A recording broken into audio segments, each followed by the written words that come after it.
discos, né, de zinco e de...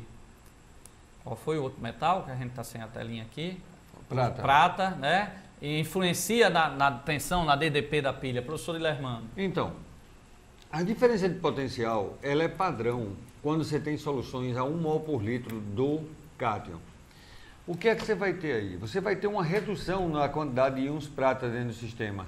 Isso aí vai diminuindo com o passar do tempo. Já o zinco vai se oxidar. Mas quando se trabalha normalmente essas questões que envolvem processos de pilhas, se diz que o potencial químico de cada elemento é constante, tá? Na verdade não é, porque na medida que as soluções vão alterando sua concentração, vai alterando também os potenciais químicos dos eletrodos.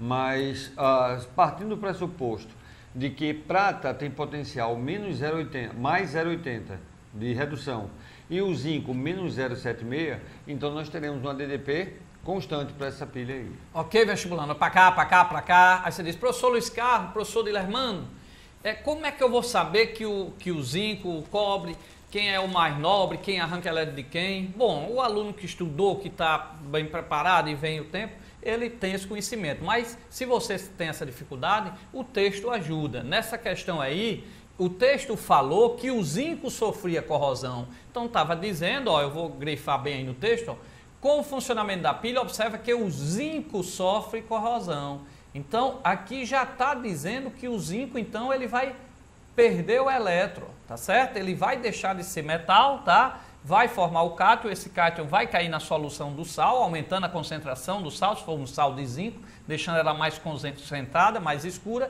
e ele vai liberar o elétron. Então, o 2 diz que os discos de prata são fonte de elétrons para o circuito externo. Não, se é o zinco que está sumindo, que está ocorrendo a corrosão, se ele está sumindo, ele está liberando alguma coisa, então ele que libera o elétron. Então, essa aqui está errada, essa segunda, tá certo? A primeira está correta, tá? Porque ele diz, no disco de zinco ocorre a semi-reação, zinco liberando elétron, correto, porque ele diz que o zinco sofre corrosão.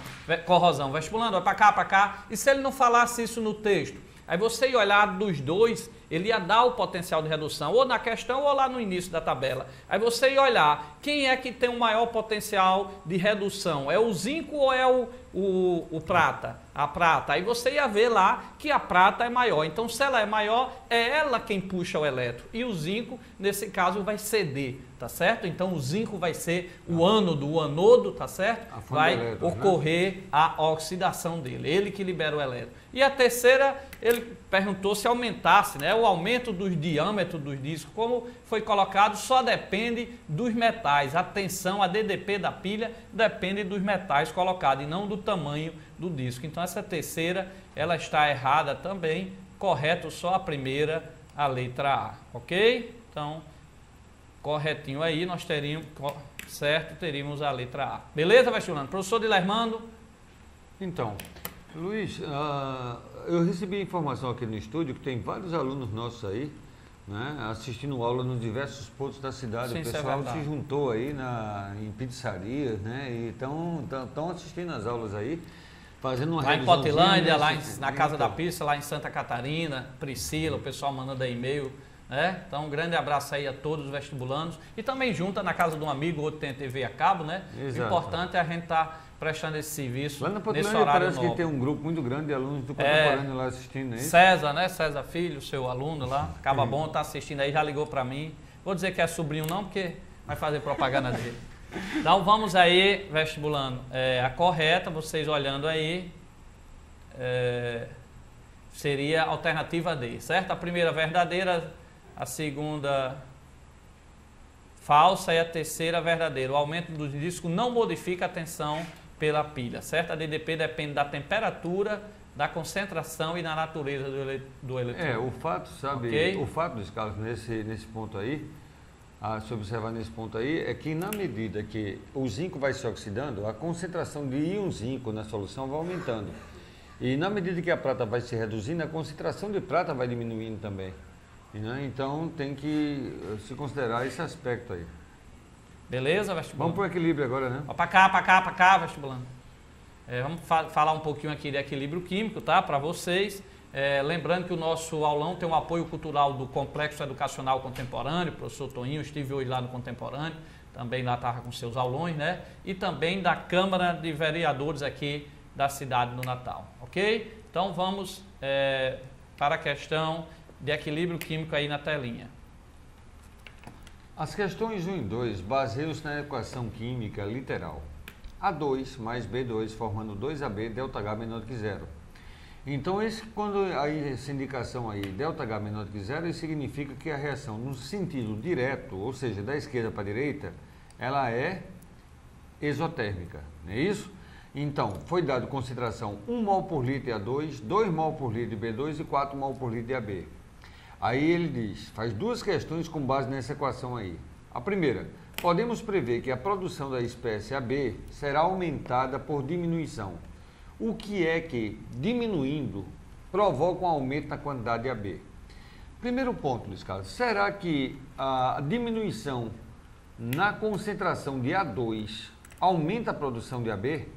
Vamos ver aí a resposta então. Está aí a equação, a pergunta, aí vamos avaliar esse item aí. Veja bem, volta um pouquinho, Luiz Carlos, por favor, para a gente fazer uma avaliação aí dessa alternativa. Vamos lá então. Se você diminuir a quantidade de A2 dentro do equilíbrio, a tendência do equilíbrio será o quê? Consumir o restinho de A2 que ainda resta ou produzir o A2? Ora, naturalmente será produzir o O2. Então o equilíbrio vai deslocar para a esquerda, como vocês estão vendo a setinha amarela aí, indicando que ela está deslocando da direita para a esquerda. Se o equilíbrio desloca da direita para a esquerda, a quantidade de A2 dentro do equilíbrio, deve aumentar. Ela que diminuiu, agora vai ser reposta, então deve aumentar. O B, por sua vez, aumenta também. E o AB? O AB vai diminuir. Então, essa alternativa não é a resposta à questão, certo? A diminuição na concentração de A2 não implica no aumento da concentração de AB. Segunda alternativa, a influência da pressão. Vamos lá, vamos avaliar a pressão no equilíbrio. Gente, quando se fala em pressão, você deve procurar o que se chama de reação de contração e expansão. Reação de contração e expansão é proporcional ao número de mols das espécies que são participantes da reação. Então veja aí, A2 tem 1 mol, B2 tem 1 mol, certo? E AB tem 2 mols. Se você admitir que 1 mol ocupa um volume V, então você teria 1V para A2, 1V para B2 e 2V para B. O volume total do reagente é igual ao volume total do produto, o que indica que esse equilíbrio não sofre influência da pressão.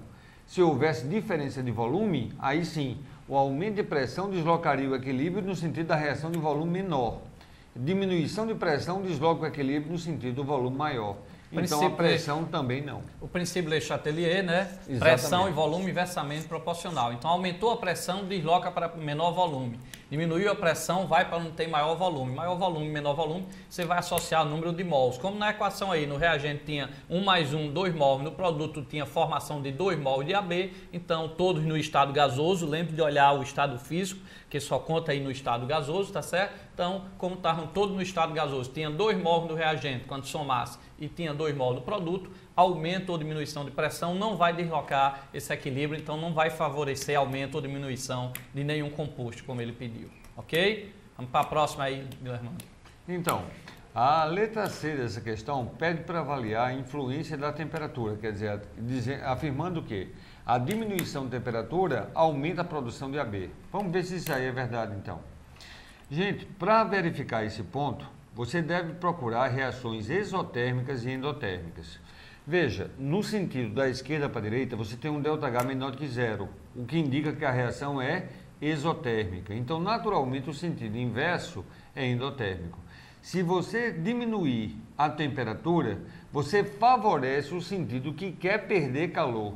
O sentido que quer perder calor é o sentido exotérmico. Que quer liberar, o né? equilíbrio desloca para a direita, aumentando a formação de AB. Correto? Então, mais um toquezinho aí, Luiz Carlos, que vai aparecer a setinha amarelinha, indicando que o equilíbrio vai deslocar para o sentido que forma AB. Então, isso aí seria a resposta da questão. Bom, a questão número 2 nessa sequência. Mais um clique aí, Luiz, por favor. Pronto. Mais um. Isso. Tá aí a questão. Agora ele pergunta o valor da constante de equilíbrio Kc para essa reação. Gente, constante Kc se faz como? Constante Kc, você tem que dividir a concentração dos produtos pela concentração dos reagentes elevados aos seus coeficientes. Então, olha aí a fórmula do Kc. Kc é igual a concentração de AB ao quadrado sobre a concentração de A2 vezes a concentração de B2. Quanto é que vale cada concentração dessa? Olha, a concentração de AB vale 4, então fica 4 ao quadrado. A concentração de A2 vale 1, correto? E a concentração de B2 vale 2. Então, 4 ao quadrado sobre 1 vezes 2. Resultado, 16 sobre 2, que dá um Kc igual a 8. Lembrando que essas concentrações foi dado no problema, tá certo, vestibulando? Não é do balanceamento nem nada, essa aqui foi dada. Ele disse que a concentração de A era 1 mol, ele disse que a concentração de B2 era 2 mols por litro, e ele disse que a concentração de AB era 4 mols por litro. Então foi dado, eu só fiz substituir na equação, como vocês sabem. Ok? Bom, beleza? Vamos observar uma coisa importante. Quando ele manda aí, Jonathan. Uma coisa importante aqui, a questão da unidade do Kc. Como Kc é a concentração dos produtos sobre reagente, você vai ter essas concentrações sempre expressas em mol por litro. Daí, se a quantidade de reagente for igual à quantidade do produto, a unidade mol por litro é cancelada nos dois termos e o Kc seria dimensional. No entanto, se você tiver mais produto do que reagente, então o Kc vai dar mol por litro elevado a alguma coisa. Se você tiver mais reagente do que produto, então vai dar mol por litro elevado a menos alguma coisa, né? Então, só uma questão mesmo com relação à unidade da constante de equilíbrio Kc. Beleza, vestibulando? Para cá, para cá, para cá. Lembrando que o nosso salão tem o apoio cultural da Câmara de Vereadores aqui da cidade de Natal e do Complexo Educacional Contemporâneo, certo? Mandar também um abraço aí para o professor Toninho, né? O deputado Poti Júnior também está aqui na FM União, aqui do lado, no mesmo estúdio. Um grande abraço. E vamos aí para a próxima questão de Química. Teremos daqui a pouco a aula com o professor Hilton de Física, comigo também aqui, professor Luiz Carlos. Mas vamos para a próxima questão de Química. Essa próxima questão de Química diz que uma solução saturada de hidróxido de magnésio a 25 graus Celsius apresenta a concentração molar de hidroxilas igual a 408 vezes 10 elevado a menos 4. Naturalmente, mol por litro, porque ele falou concentração molar. O produto de solubilidade, portanto, tem valor. Bom, o produto de solubilidade é mais uma constante que se trabalha dentro de equilíbrio iônico. Como o hidróxido de magnésio é iônico, você tem que dissociar o hidróxido de magnésio. Então, isso vai dar magnésio 2+ e 2OH-. Ele diz na questão que a concentração de hidroxilas vale 408 vezes 10 elevado a menos 4. Então, o magnésio deve ser a metade, correto? Porque a proporção entre hidroxilas e magnésio é de 2 para 1. Então, se o magnésio é 408, se a hidroxila é 408, o magnésio é 204 vezes 10 elevado a menos 4.